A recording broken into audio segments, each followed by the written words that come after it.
Hello, good morning. Welcome to ARS news channel. ముందుగా అందరికీ దీపావళి పండుగ శుభాకాంక్షలు. టీమిండియా ఫ్యాన్స్కి హార్ట్ బ్రేక్. దీపావళికి ఒకరోజు ముందే team India men's and women's cricket జట్లు ఓడిపోవటం ఫ్యాన్స్కు నిరాశకు గురి చేసింది. నిన్న తొలుత పురుషుల జట్టుతో ఆసీస్తో తొలి వన్డేలో 7 వికెట్ల తేడాతో ఓడిపోయింది. ఆ తరువాత ఉమెన్స్ వరల్డ్ కప్లో భాగంగా కీలక మ్యాచ్లో మహిళల టీం కూడా పరాజయం జరిగింది.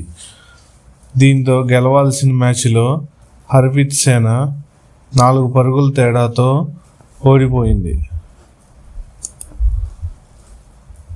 తర్వాత మహిళల వన్డే ప్రపంచ కప్లో భారత్ సెమీస్ అవకాశాలు సంక్లిష్టం చేసుకుంది. ఇంగ్లాండ్తో ఆదివారం జరిగిన మ్యాచ్లో 4 రన్స్ తేడాతో ఓడిపోయింది. ఈ టోర్నీలో వరుసగా 3వ ఓటమి నమోదు చేసుకుంది. దీంతో పాయింట్స్ టేబుల్లో 4వ స్థానానికి పడిపోయింది. ఈ విజయంతో ఇంగ్లాండ్ సెమీస్కు దూసుకెళ్లింది.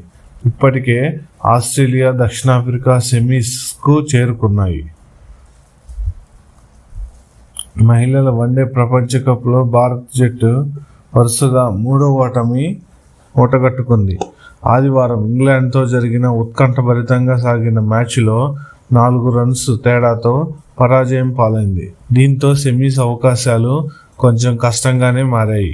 టోర్నీలో 4వ విజయం సాధించి ఇంగ్లాండ్ సెమీస్కు దూసుకెళ్లింది. ఈ మ్యాచ్లో భాగంగా ఆశించిన మేర రాణించలేకపోయింది. తొలుత బ్యాటింగ్ చేసిన ఇంగ్లాండ్ 8 వికెట్ల నష్టానికి 288 పరుగులు చేసింది. అనంతరం 289 పరుగుల లక్ష్యంతో బరిలోకి దిగిన team India Harpreet Kaur, vice captain Smriti Mandhana ఒక దశలో రాణించిన 167 పరుగులు 2 వికెట్లతో నిలిచింది.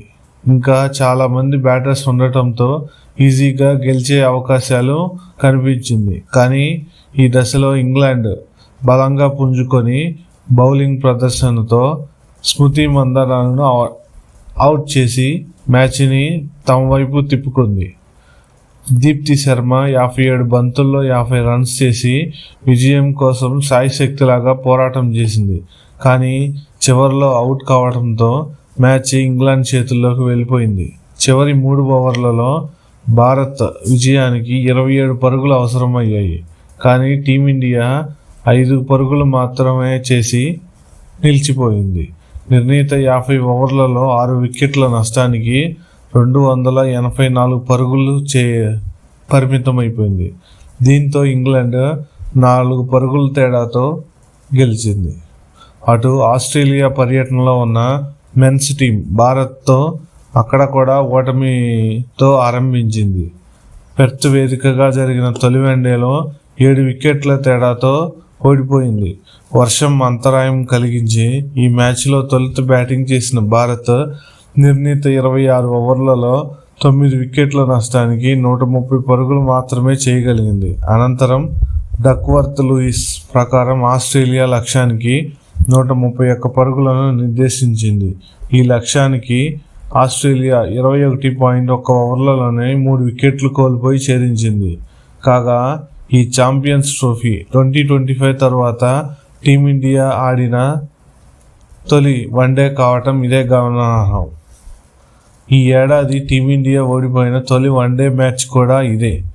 8 వరుస విజయాలతో ఆస్ట్రేలియాకి చెక్ పెట్టింది. రెండో వన్డే అక్టోబర్ 23న ఆడిలైడ్ వేదికగా జరగనుంది. దీంతో ఆస్ట్రేలియా పర్యటనలో మొదట విశ్రాంతి తీసుకున్న తర్వాత కోహ్లీ మరియు రోహిత్ శర్మ అత్యంత తొందరగా అవుట్ అవటంతో భారతీయ అభిమానులు చాలా నిరాశకు గురి అయ్యారు. Thank you for watching.